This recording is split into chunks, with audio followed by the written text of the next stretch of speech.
Right. Our next presenter is Valentin. Valentin's a lecturer in computational social sciences at the University of Essex. He's also a fellow of the Software Sustainability Institute. He has a DPhil from Oxford, and he has written this most wonderful textbook on reproducible data science in Python, and I'll put a link into the chat. But thank you very much for agreeing to talk, Valentin. Thank you, Rahul. It's great to be here. Let me share my slides.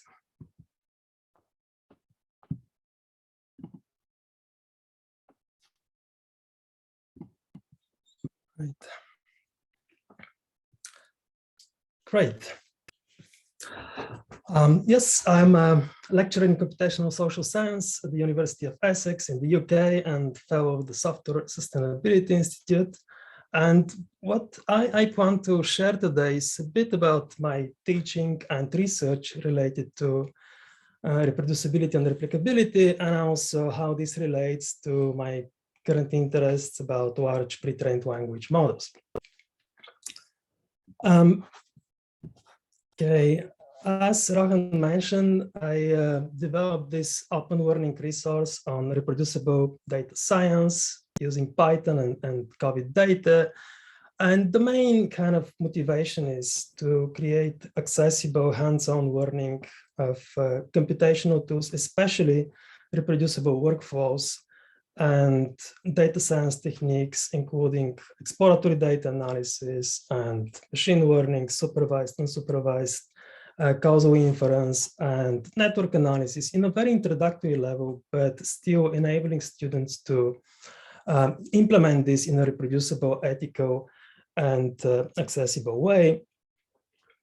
And along those lines, I'm also part of the open science community in reproducibility and transparency in the social sciences. So earlier last year, I was faculty at the workshop organized by the Berkeley Institute for Transparency in the Social Sciences about research transparency and reproducibility, where I also taught about reproducible workflows more explicitly using Jupyter notebooks and Python. So this is about my teaching, and one stream of my collaborative work relates to evaluating replicability and data sharing of data-centered research through using computational tools and metascience approaches or meta-research approaches. So some of my work asks some questions like how biases resulting from the way scientific communities are networked can affect the replicability and robustness of biomedical findings. And so the idea here is that when scientific claim is studied by very centralized or overlapping communities of co-authors, then it's less likely to actually to be reproduced. And this is essentially what we find, that the more centralized is the community, less likely is a scientific claim to replicate in a subsequent experiment. And the more diverse the community is that study this claim, the more likely is that it will be replicable. And here we're talking more about conceptual replication. And in another work, we studied the implementation of data sharing policies and how this impacts the clinical trial data availability, because data availability is crucial for reproducibility and for the transparency of scientific work. And what we found is that it does change social norms, and scientists are probably about 69% declared willingness to share data.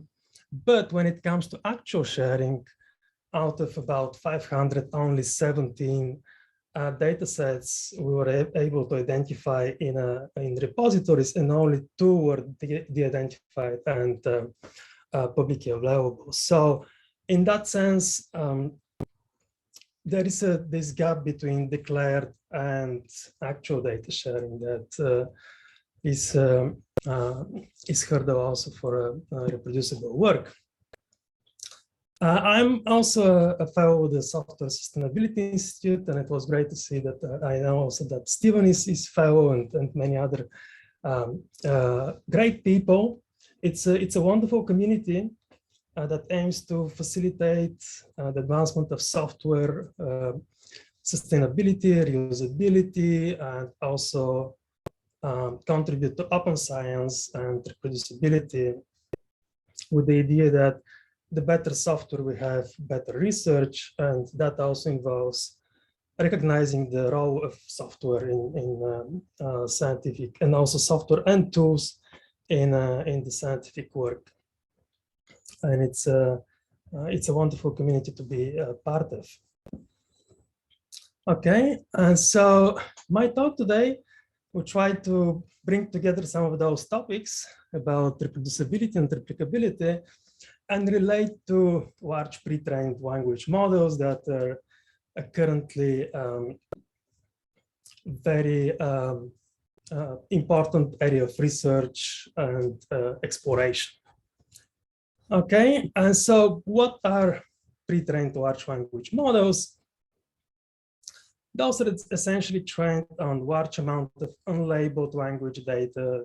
Think about billions of tokens of texts, words, phrases, digits, and using deep learning approaches, and then subsequently applied to a wide range of downstream tasks, including text summarization, text generation, reading comprehension, machine translation, and question answering, and those are only a subset. And so the main kind of motivation here is that for some natural language processing tasks, those large language models have been reported to outperform models trained on the specific tasks. And so in that sense, those models make it necessary to train specific models from scratch and can be reused and readapted for different contexts. And some examples of those are BERT and GPT-2 and GPT-3. I think those are the most popular, probably GPT-3. And also Gopher by DeepMind was released recently I believe in December last year. Okay, and so one way to think about large language models, and this is the Stanford Center for Research on Foundational Models, they suggested this, is to think about them as a subset of a broader class of models, foundation models. I think from a social sense or humanities perspective, foundation might not be the kind of perfect word because you can think of different connotations, but I think it has important implications for reproducibility. And so the idea is that those models are kind of very incomplete and very, with a lot of uncertainties, yet they serve as common basis for many tasks and models that are built on them via adaptation. So in a way, those models play kind of a very important role because at some point their history is kind of forgotten and they're used for subsequent tasks. And if that's the case, if they play this basis for downstream implications, then to use them safely, we need to be able to evaluate not just the released models, the ready-made models, but also how reproducible and replicable is the very process of model training, right? And I think the concept of foundation models kind of captures that nicely. And so we've already kind of discussed that as a community, we kind of settle on those terms about reproducibility and replicability. There are still some discussions and conversations, but we kind of agree that computational reproducibility is independently to obtain consistent results using the same question, the same computational steps, methods, conditions of analysis. And replicability would assume kind of the same question, but changing the data and using different data sets and probably some architectures. Across different sciences, there are some differences. And for example, in the association of computing machinery, the definitions are a bit opposite, but most people kind of agree and can understand each other. And so using those definitions, why, for example, we can think that reproducibility is important in large language models. I already mentioned that verification and reliability is crucial when though they serve as basis or foundation for downstream tasks. And one way to think about it is that in scientific research, we often use this diverse sources of knowledge. We typically rely on very different papers and traditions. We kind of bundle together in a paper, in a work. And with large language models, typically the work will rely on a single model. And so those will be very important kind of centralization on the scientific evidence, especially when it's used in scientific work. And so, and again, it's very important to assess, evaluate not only on the ready-made models, but also the very training process. And most of the work so far has been on the evaluation of capabilities and social and ethical risks that we can find in those models. And this is very important work, but it's equally important to evaluate also the reproducibility and whether in that process of reproducing the model, it's possible to mitigate some of those social and ethical risks at the very training stage. And more those models are used in scientific work, so they kind of propagate in scientific research, including biomedical text analysis and also high-stake public domains. And so it's very important to study the reproduction of those and replicability in the because of the scientific and policy impact. Okay, so it's important, but there are challenges. What are the challenges? And I think some of them were already mentioned. So here we're talking about very large amounts of data used to train those models. So typically that will take billions of tokens and hundreds of gigabytes of data. And that's one particular challenge. The other challenge that's related is that these are very large models with billions of parameters. And a model from 2018 was 1.5 billions. And then in 2020, GPT-3 is 175 billions. And the scale has increased recently, going to 500 or so billions. And so with those models, it's kind of, they introduce some additional hurdles to reproducibility that typically we may not observe with smaller AI and machine learning models. And this is certainly a challenge for how to reproduce this kind of work. And other challenges are that typically reproducing those will require enormous amount of computing power that typically academic institutions and people that are interested in reproducibility may not have in their disposal. And even those companies that at some point would develop those models, for example, the OpenAI, when they developed the GPT-3, they found undesirable overlap between training and test data, or data leakage, and they found unfeasible to actually retrain the model because that will require resources much beyond what they believe the problem is. And so, and we can see that actually from with the increase of the models, the computational powers that are needed for them is quite large. And so this is a different level of complication for reproducibility. Okay, and so many have already mentioned, it's probably, most of the talks will have this saying about advertising, and that the paper is not a scholarship, but advertising if data code are not available. And here we are. So in the field of large language models, typically the discussion is about the scale and performance. They're getting big and they're getting better. And so the main idea, okay, if that's the case, what about the code and data availability? So do we see some progress on that?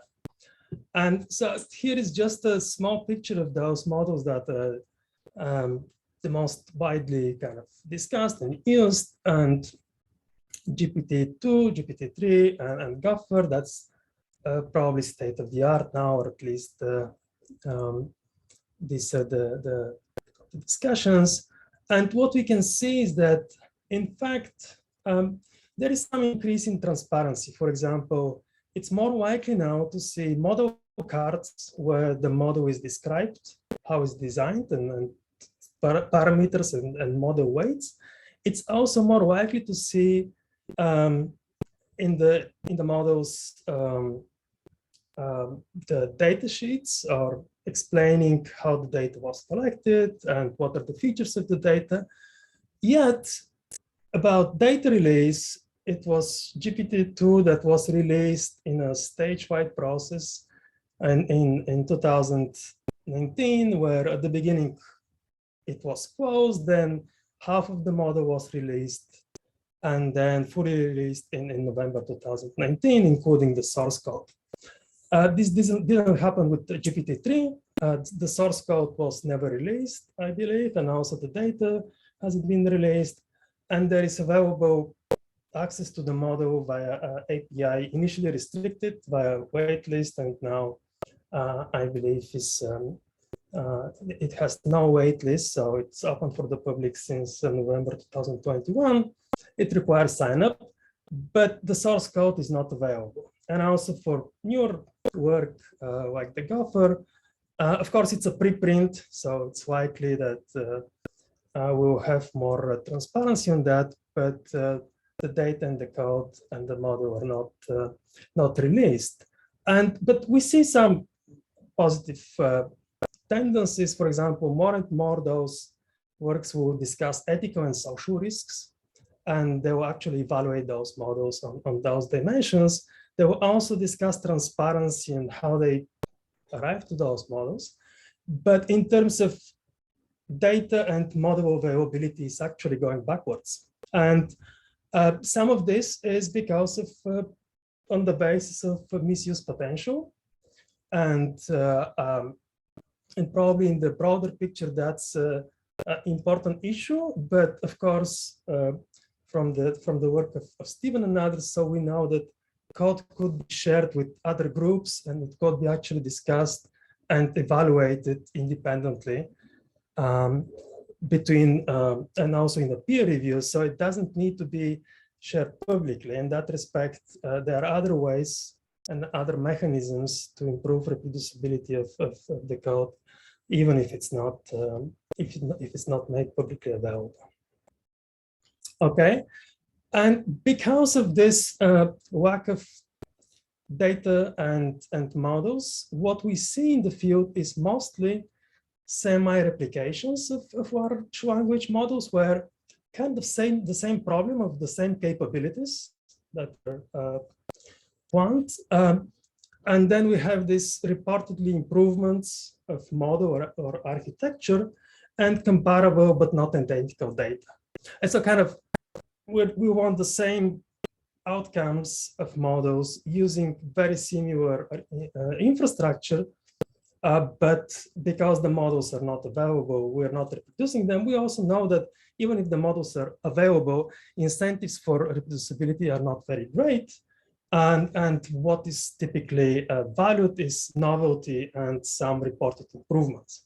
And so this is how the field has developed, that mostly what is reported is new models that use similar architecture, but slightly different, and use also different data sets. And this is also given often as an argument that it works because it has been kind of evaluated and verified from different points of view. I think here there is an important caveat that only successful replications are reported, and no record of all performed replications exist. And I think this is, I'll go back on this, how important is pre-registration and actually knowing the initial intentions and how this could actually improve the reproducibility, because often we have the record of the final computations, but we don't know the process that all of those models and training has gone. Okay, in addition to those replications, we also observe some initiatives, mostly grassroots communities, that try to replicate some of those models. And for example, there's GPT NeoX that 20 billion parameters models that is publicly accessible, and again is kind of a replication of the original model. And also the same group of authors produce a data set that will allow the community to create those accessible and public models.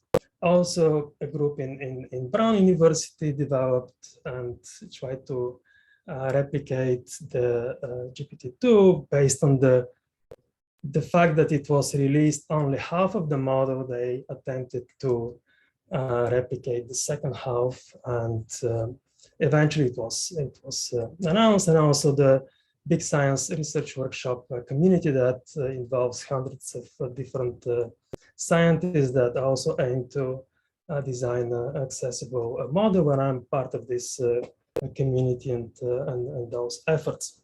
So those will be the grassroots communities that try to fill the gap of the missing data and code. There are also some institutional infrastructures. So there has been announced this the National AI Research Resource and a research cloud that will probably fill the gap and enable in the long run some of those models to be run in a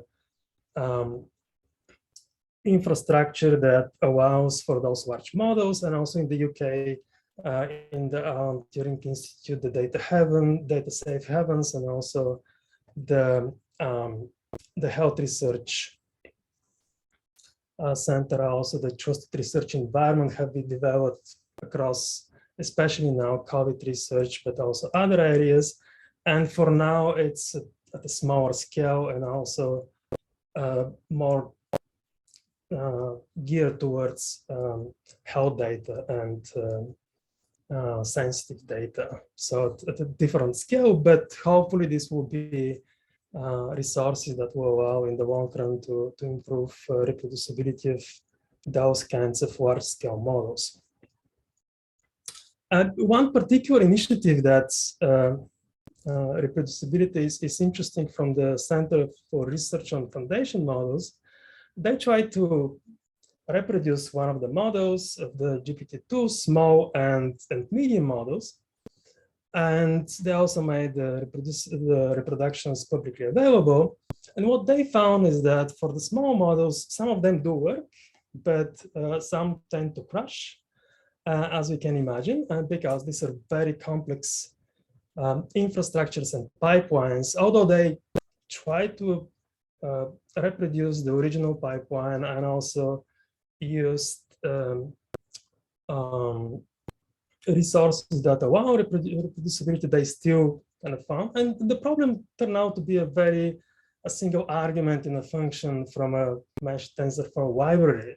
But still, it kind of points to the complexity of those models, and that the fact that only reports are released is not enough for redoing and reproducing this work.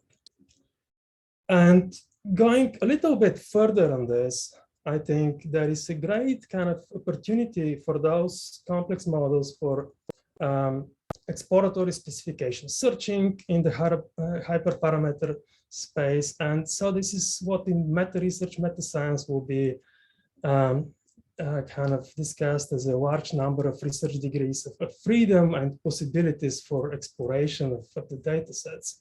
And so there is this nice paper that they try to estimate how many trial runs are needed to produce a final version of a relatively small model, linguistically informed self-attention. So it's the very model is not of interest, but so they try to redo the process, not just of the single reported model, but rather what is the parameter space that we can explore and see this single model that's reported, and typically it's not a single model, so the paper will report a few models, but how much computation and how much exploration is needed to arrive to those models. And so what they found is about 4,000 different jobs or versions of the trained models across different specifications, and that will be in terms of GPU computation time requires 27 years. And so the broader point is that in those large language models, there is enormous flexibility in data collection and also filtering. It's important to say that most of the data used is actually public or be able to be identified publicly, but the way it's filtered and the way it's redesigned is very different for model to model. Also, those models, different model architecture in the frameworks they use, PyTorch, TensorFlow, and others, and also analysis and reporting. And in that sense, it's, again, the researchers' degrees of freedom problem is substantial. Of course, specification searching may not be an issue when it's documented in the code base, when it's not systematically reported, and when the actual code is available. It could be, and also in some models that will be actually required to estimate the parameters, the hyperparameters. But the point here is broader about explorations that may not be available in the literature.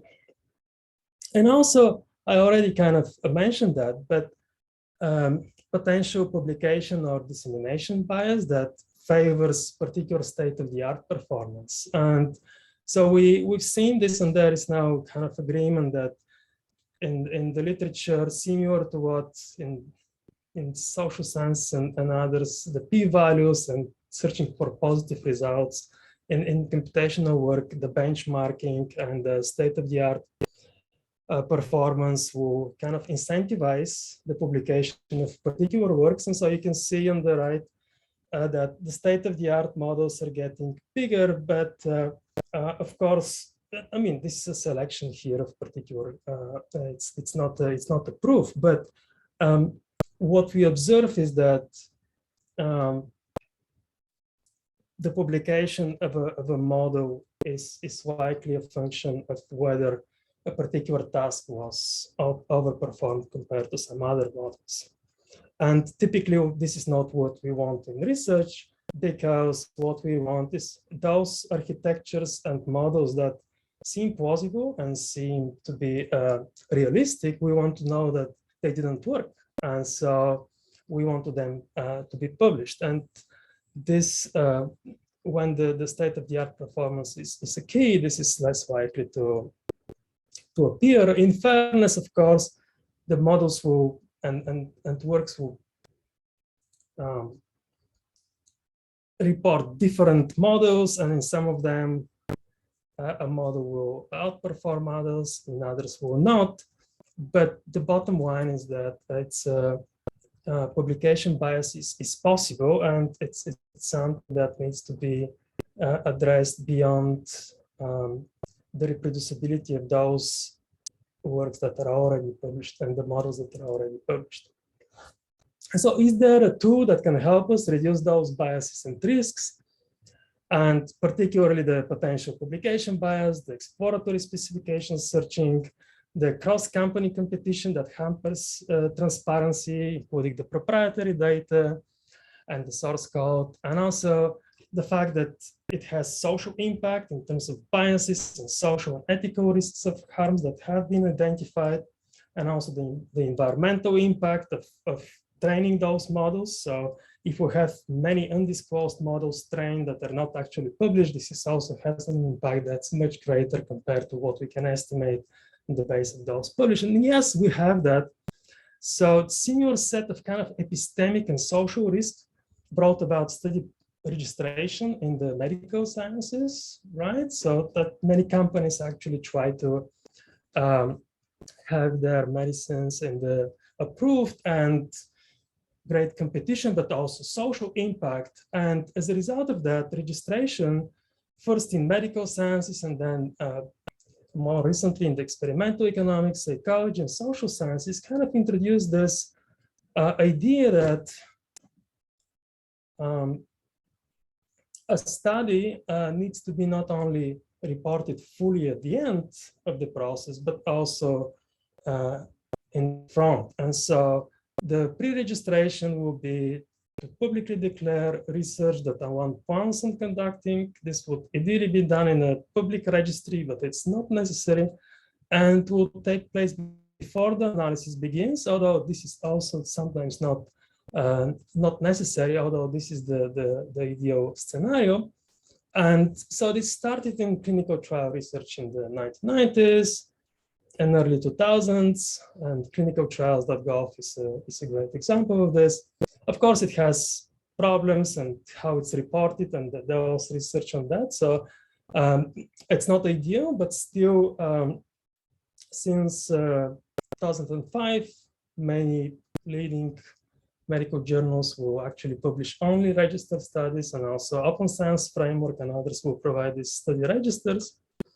And the importance and the usefulness of the registration is, of course, depends on the details that's provided and how it can be actually, how well it's described, the design and the analysis of the experiments. And in non-experimental research, there is a challenge that it's hard to determine if pre-registration predate data exploration or not. And so those issues that are more likely to be identified in clinical trials.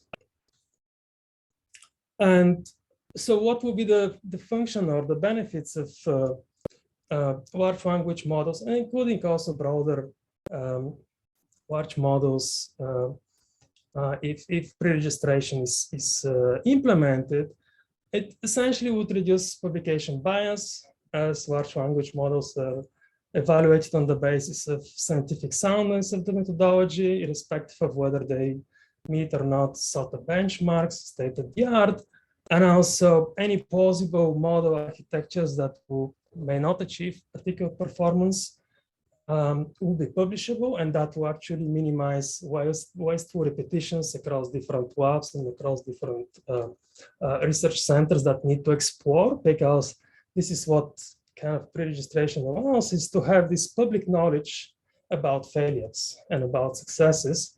And typically, and Stephen very nicely showed these differences between PDF and the paper and the process, and typically failures stay within the labs and only successes are presented in the public. And so the pre-registrations kind of create more balanced picture between success and failures. And also it encourages disclosure of exploratory specification searching and ad hoc model architecture modifications and other model training choices. And so we can see from when it was implemented in the medical sciences, a paper evaluated, and it was mostly 90-something% of the paper that had positive results were published, and those that had negative results, only 12% of them were published. So it allows to evaluate out of this published literature how many attempts and what is the ratio of kind of the outcomes. And so it's important here to also mention that it doesn't need to be public at the very registration. It can be specified embargo, and this relates also to competition and the race for the best models. And I think that doesn't preclude that. And it's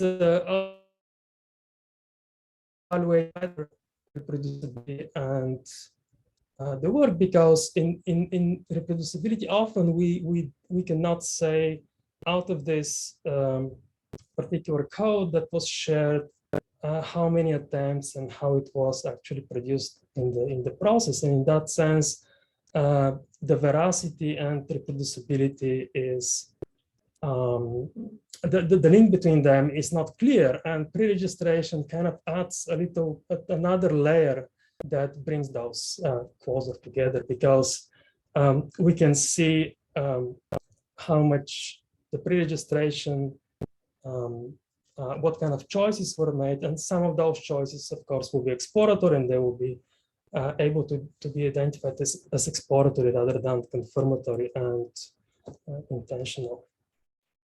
Of course, there are many open questions. So what kind of properties we need to specify in a model, and what shouldn't be specified, and it's a work in progress. So a perspective will be coming soon, I hope, and it's been fun to think through, and those problems about reproducibility, replicability in an area where the sheer scale and also different incentives and motivations are very diverse, but I believe it's important to study those problems because those models are propagating in scientific research, and it's important to evaluate how they are actually functioning and establish their reliability and functionalities. Okay, and it's my acknowledgements to great people that I've discussed and provided resources. So that's for me. Thank you very much. We'll just take a question or two. Are there any questions?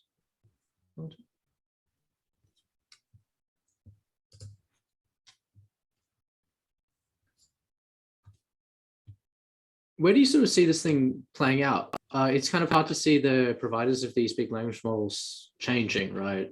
Their policies, and then there's the small fish like you or I, coming from social sciences, being like, "Hey, give us the model."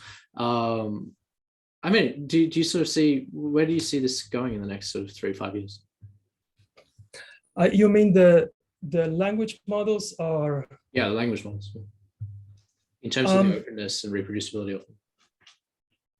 Right. I mean, I think now there are those competing tendencies. I think many of those organizations started with the idea of relative openness, but because of the identified social impacts and possible harms, they've got a little bit more conservative compared to the early time periods. And I think, I believe it's now very important to have those different infrastructures, and where at least at the scientific level, this can be evaluated and communicated. So I think that will be essential. Some of those cloud infrastructures will be very important to communicate, and also I believe the possibilities for sharing the data in trusted research environments where it can be evaluated independently. Whether that will happen, it's hard to know. In a way, it's very diverse field, because from one perspective, those are the models that will also identify, for example, false news and false information much better than any person. But those are also the models that can generate those, and so there is this trade-off and balances that are hard to identify. I believe that at least pre-registration can solve some of those problems, so that in the public domain is clear what kind of work is now in progress and what kind of models, and there is some more community knowledge beyond the announcements at the level when the models are ready. Very good. Thank you very much. I really appreciate your talk. Thanks.